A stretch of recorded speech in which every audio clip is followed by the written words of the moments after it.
তো হ্যালো বন্ধুরা, তো আবার একটা নতুন ভিডিও নিয়ে চলে আসলাম তোমাদের সামনে। তো এই ভিডিওতে আলোচনা করতে চলেছি ইবিএফসি কে নিয়ে, অর্থাৎ ইস্ট বেঙ্গল ক্লাবকে নিয়ে কিন্তু আলোচনা করতে চলেছি এই ভিডিওতে। তো ইবিএফসি একসাথে দুজন সেরা প্লেয়ারকে চূড়ান্ত করলো। তো কোন দুজন প্লেয়ারকে চূড়ান্ত করলো পরের সিজনের জন্য, তো তোমাদেরকে এই ভিডিওতে বলবো। তো ভিডিওটা কিন্তু গুরুত্বপূর্ণ হতে চলেছে, তো পুরো ভিডিও দেখার জন্য কিন্তু অনুরোধ রইলো তোমাদের কাছে। আর ভিডিও ভালো লাগলে অবশ্যই একটা লাইক করে চ্যানেলটাকে সাবস্ক্রাইব করে দিও ইবিএফসির সমস্ত রকম আপডেট হওয়ার জন্য।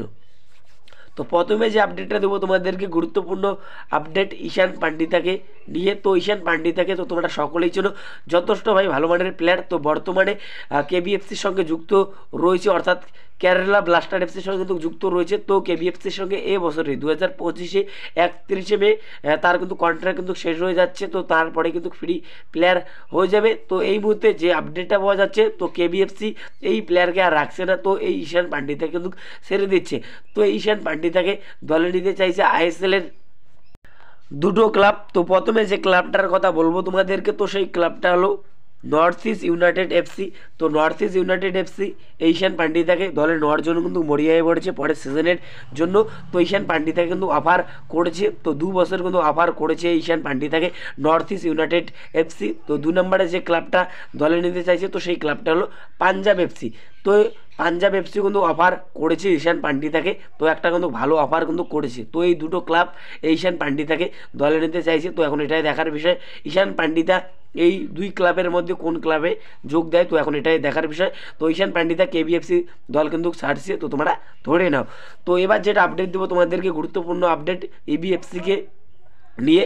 তো ইবিএফসি একসাথে দুজন প্লেয়ারকে কিন্তু চূড়ান্ত করলো পরের সিজনের জন্য।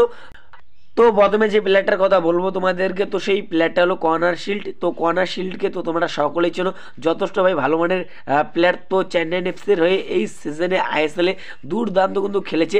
তো কর্নার শিল্ডের সঙ্গে এই বছরে 2025 31 মে কিন্তু কন্ট্রাক্ট কিন্তু শেষ হয়ে যাচ্ছে। তো তোমরা সকলেই জানো। তো কয়েকদিন আগে একটা খবর হয়তো তোমরা সকলেই শুনেছো যে কর্নার শিল্ডের সঙ্গে আরও একটা বছরের চুক্তি বাড়াবে চেন্নাই এফসি। তো এই খবরটা কিন্তু সকলে কিন্তু শুনেছ।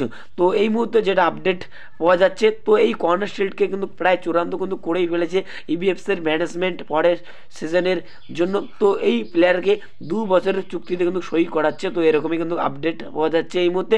তো যে কোনো সময় কিন্তু এই সইটা কিন্তু হয়ে যেতে পারে যে কোনো সময়। তো যদি সব ঠিকঠাক থাকে, এই কর্নার শিল্ডকে আমরা পরের সিজনে ইবিএফসির জার্সি গায়ে কিন্তু খেলতে দেখতে পারবো। তো ইবিএফসির ম্যানেজমেন্ট এই প্লেয়ারের সই যে কোনো সময় কিন্তু কমপ্লিট কিন্তু করতে পারে।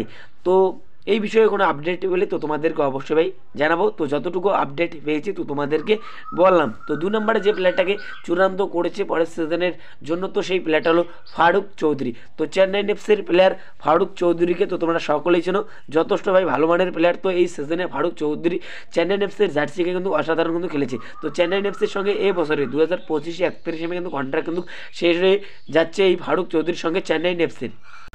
তো তারপরে কিন্তু ফ্রি প্লেয়ার হয়ে যাবে। তো যে কোনো ক্লাব চাইলেই কিন্তু এই ফারুক চৌধুরীকে কিন্তু সই করাতে পারবে। তো এই মুহূর্তে যেটা আপডেট পাওয়া যাচ্ছে, তো এই ফারুক চৌধুরীকে কিন্তু প্রায় কিন্তু চূড়ান্ত কিন্তু করেই ফেলেছে ইবিএফসির ম্যানেজমেন্ট পরের সিজনের জন্য।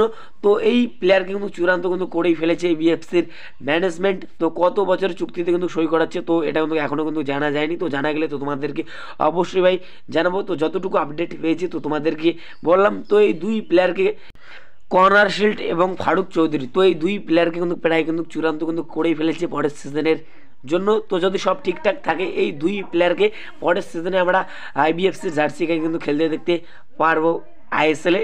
তো যতটুকু আপডেট পেয়েছি তো তোমাদেরকে বললাম। তো যদি ভিডিওটা ভালো লাগে অবশ্যই একটা লাইক করে চ্যানেলটাকে সাবস্ক্রাইব করে দিই ইবিএফসির সমস্ত রকম আপডেটটা পাওয়ার জন্য। তো দেখা হচ্ছে পরবর্তী ভিডিওতে। Tata bye bye.